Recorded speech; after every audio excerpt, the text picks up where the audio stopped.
Hey guys, my name is Sam. I'm a peer leader with the CMHA, and today we're going to be working on another session in our Coping with Stress series titled How to Manage Symptoms. So last week we talked about what symptoms are and what symptoms you may experience during stressful times. We also learned about long-term and daily impacts. Today we're going to be focusing more on specific and general ways to manage those symptoms while you're looking for the root cause of your stressful environment. We're going to mainly focus today on self-care. Next week, we will be opening up our learning experience to understanding those who are most vulnerable to stress, such as those struggling with poor mental health or addictions. Some may have a harder time coping because they're experiencing stress on top of a poor mental health versus someone who is experiencing stress on a positive mental health foundation. Managing symptoms. So symptoms that are brought on by stressful situations or prolonged stress can be hard to manage at times.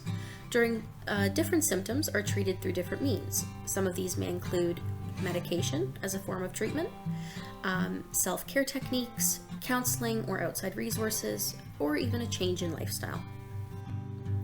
So for medications can be a really useful tool in coping with stress.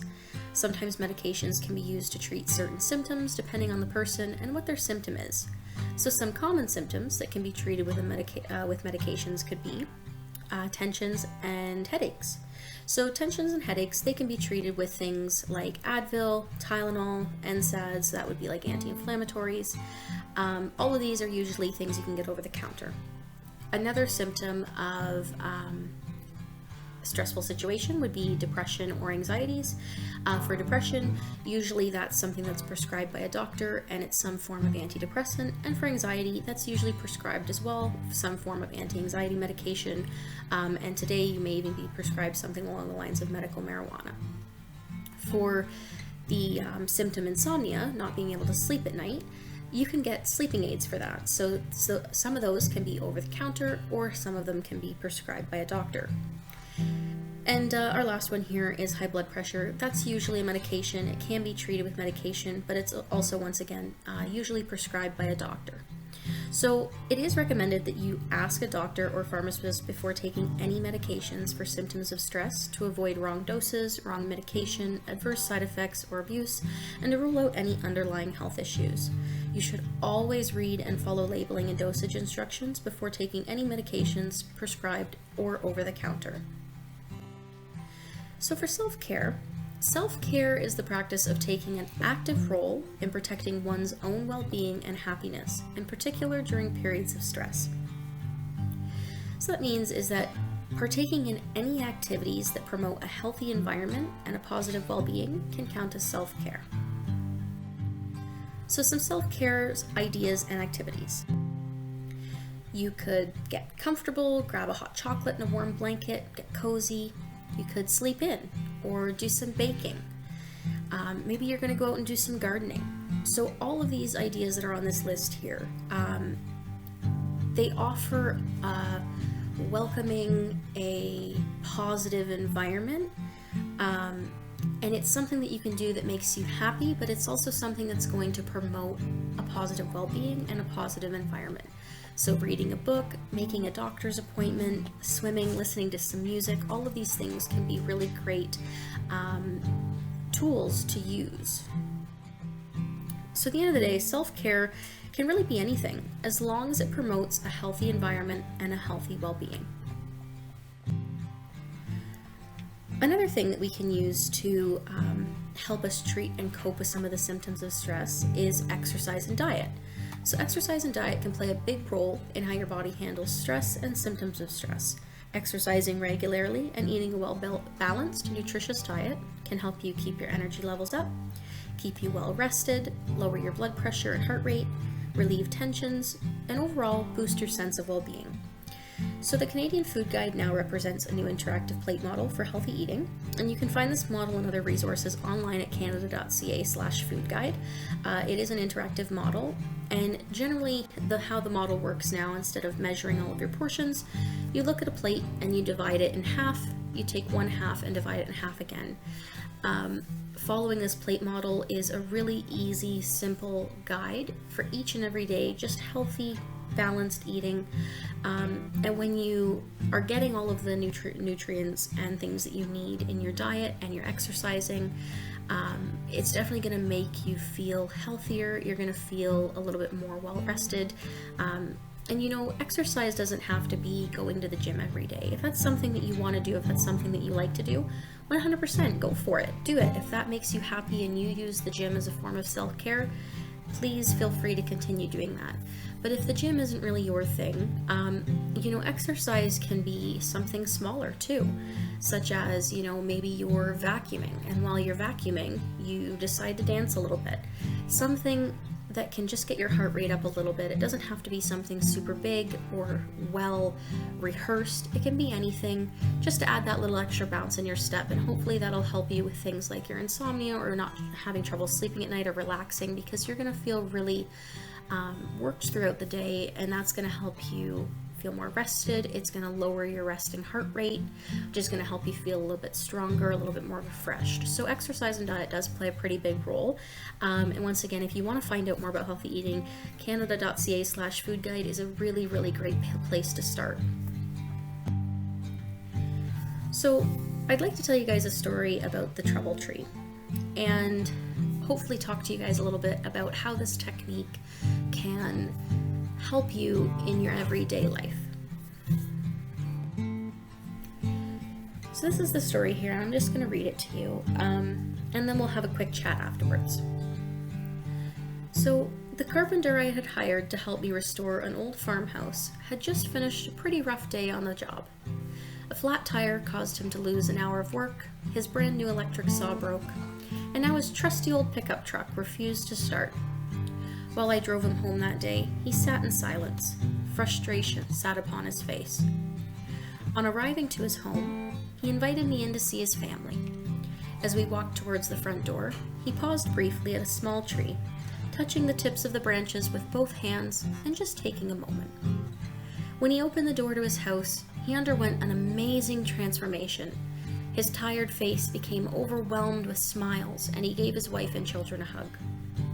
Afterward, he walked me back to my car. We passed the small tree again, and my curiosity rose. I asked him why he had touched the tree earlier. He looked at me, smiled, and told me that it was his trouble tree. He said to me, "Listen here, I will always have troubles on the job or out and about. But one thing's for sure, those troubles don't belong in my house. So every day when I go home, I hang up all of my problems on the trouble tree.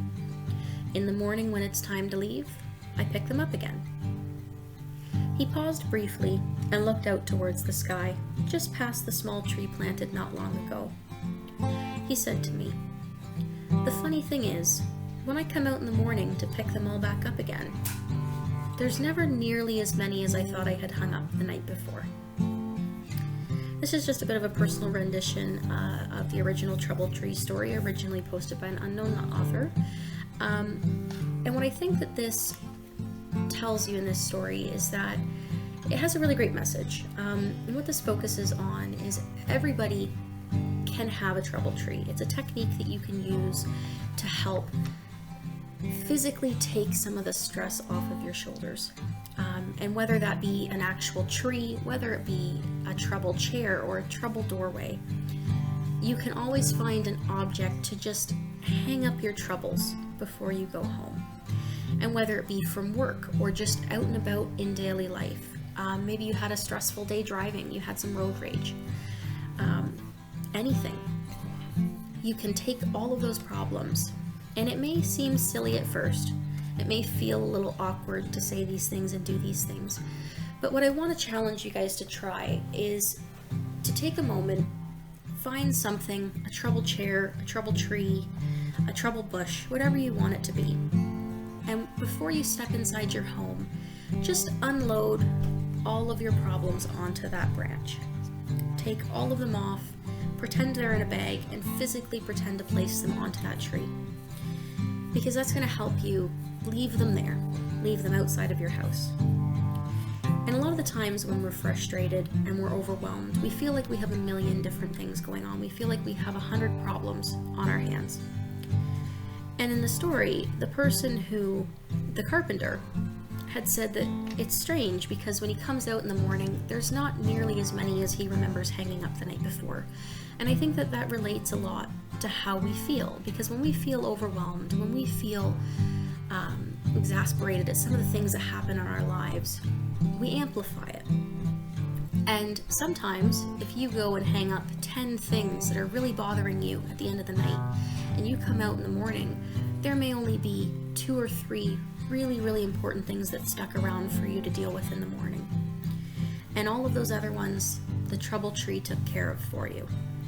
And I'd like to challenge everybody who's listening to this story today to give this a shot.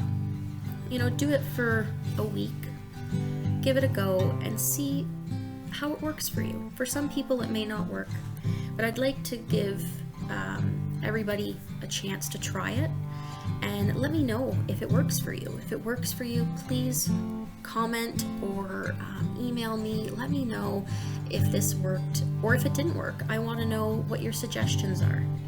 But definitely give this a chance. Try it out for a couple of days to a week and see if it works for you. See if this takes some of that stress off and just helps you unwind a little bit in the evenings. The thing that I really want to get across to everybody is that it is all right and it is okay to seek help.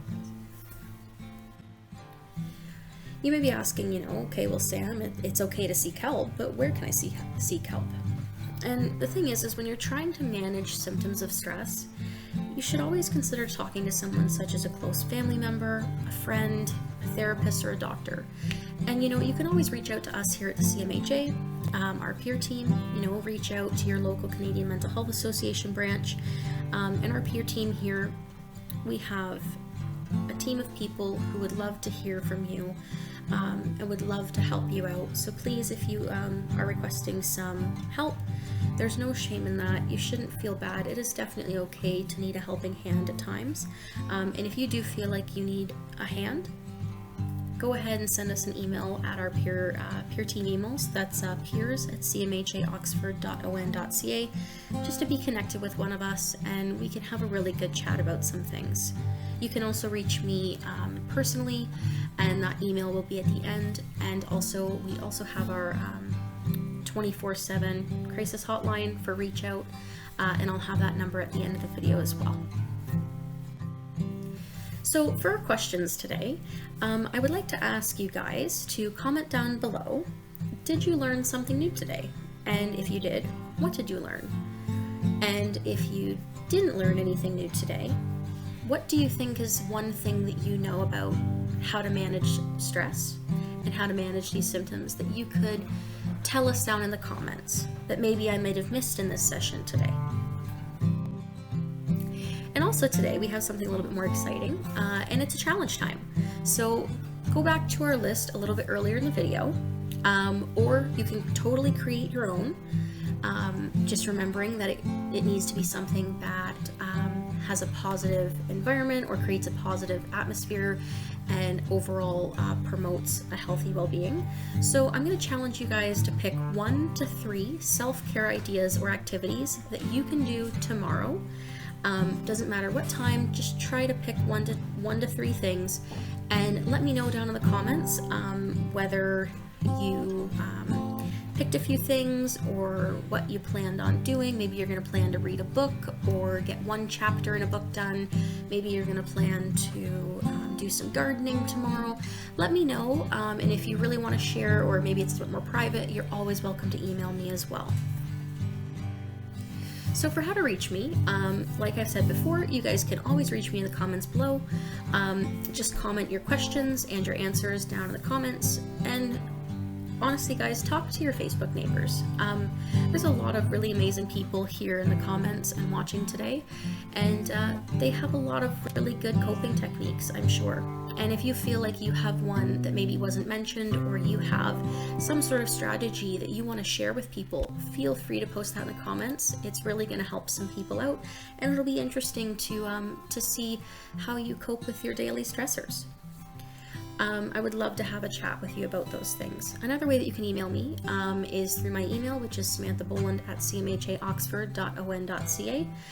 You can email me privately through that email, or you can also phone me at 519-539-8317, extension 262.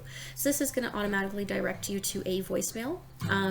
I will call you back, but just make sure that when it goes to the voicemail that you're leaving me a message.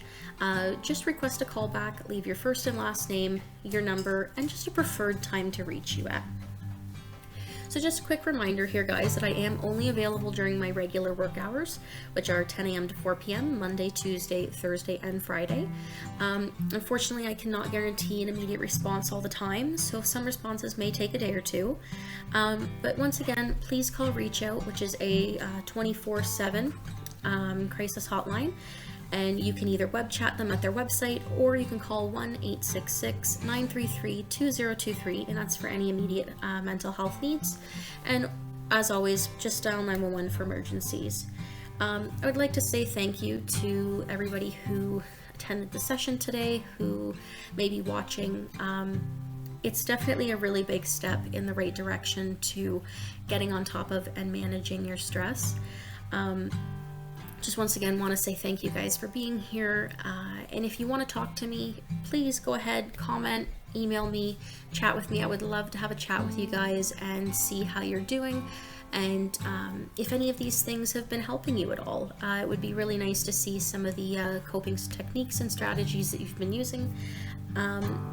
So yeah, thank you guys, and I hope to see you all on our next session, which is for it's going to focus on people who are most vulnerable to stress.